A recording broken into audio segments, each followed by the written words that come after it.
Hi guys, welcome to Saving with Six. My name is Kim. Today we are going to can chicken broth and I'm going to show you all the steps in order to do that. I have no more room in my freezer, so it definitely has to be canned and I definitely don't want to throw it away. My mom bought me some chickens the other day from Costco and now we are skimming the fat off of some broth that I made so that I can can the broth. So after it's really hot, we just stick it in the fridge and then let it cool down, and then the next day you just kind of take the fat off the top so that when you can it, you don't have it in the broth.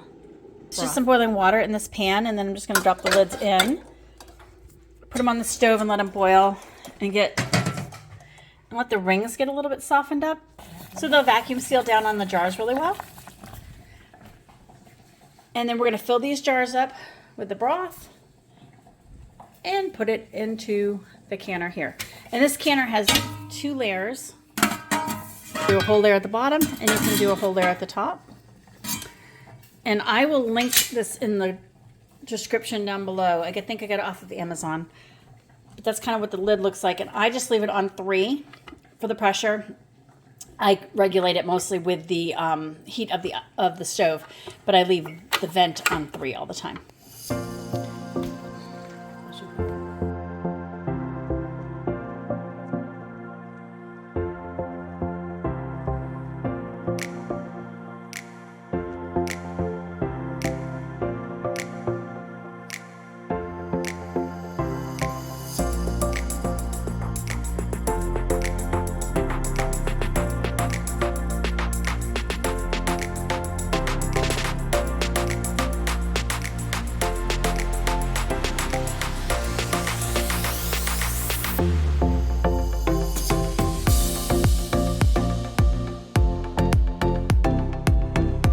So hot in the pressure canner that you don't have to worry about contamination as much as just a water bath canning.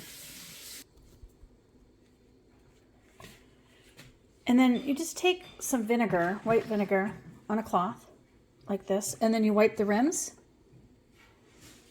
all the way around. Cleans out the rims really well so the lids stick better and stops you from getting any contamination underneath the rings, because those are what's going to stay on for a really long time and you don't want any bacteria or anything to grow under those. For pressure canning, you definitely need a pressure canner, obviously.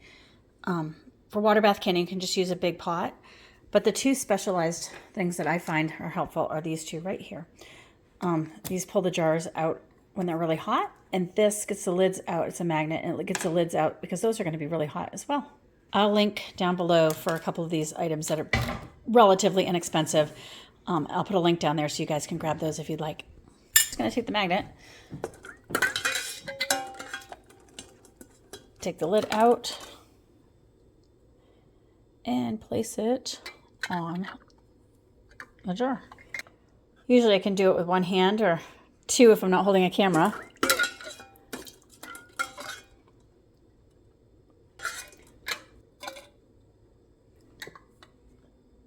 And then you screw these on. Yeah, you screw these on, just do a 2-finger kind of, you don't want to screw them on too tight. The air needs to come out of the jar so that it will pressurize. So if you screw them on too tight, that won't happen. They need to be just finger tight. And then we're going to place them, we're going to boil the water inside the pot. I'm going to fill it up so that it covers this first layer right here. That's how much water you're going to need. And then I'm going to put the jars in. You guys can see the water in here, but there's definitely water in there. And then I'm going to put the jars in all around the bottom. And then my pressure on this needs to be at somewhere between 11 and 12. So I usually kind of keep it around 12. And then this recipe says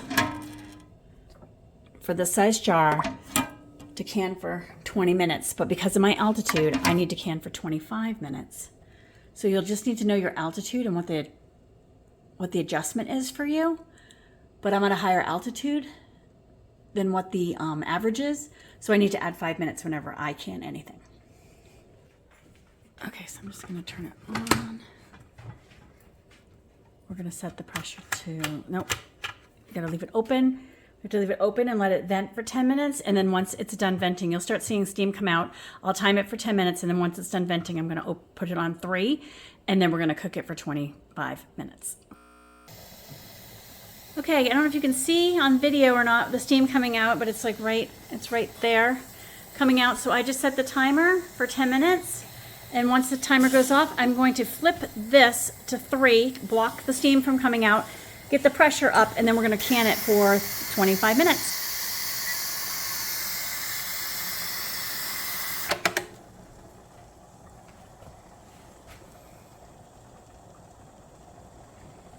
You can just watch the gauge, and the gauge will start going up.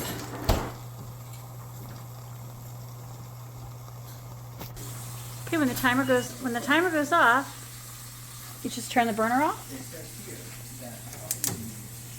And then wait for the pressure to go down to 0. And then once the pressure goes all the way down, we're going to open the lid, let it sit for about 5 minutes, and then we're going to take the jars out. Okay, now that the gauge is all the way down to 0, we're going to open this and take the lid off.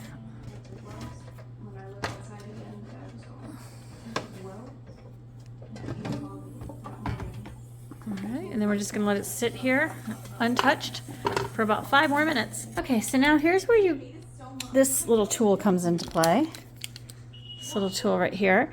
Use this to reach in, grab the jars, flip them out, and then because my counter's cold, I put this mat down, and that stops the cold from hitting the glass.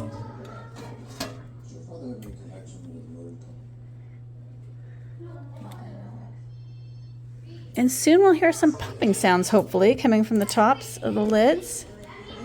Okay, and then hopefully we'll hear 4 little popping sounds, and those lids will sink in, and everything will be good to go, and you can store them in your pantry. Okay, you're not going to want to forget to label your canned goods because you won't remember. I know I say every single time, I'll remember, but then I've got them in there without the labels on them, and I have no idea what they are. So I always label mine now. Take these lids off and store them without those lids.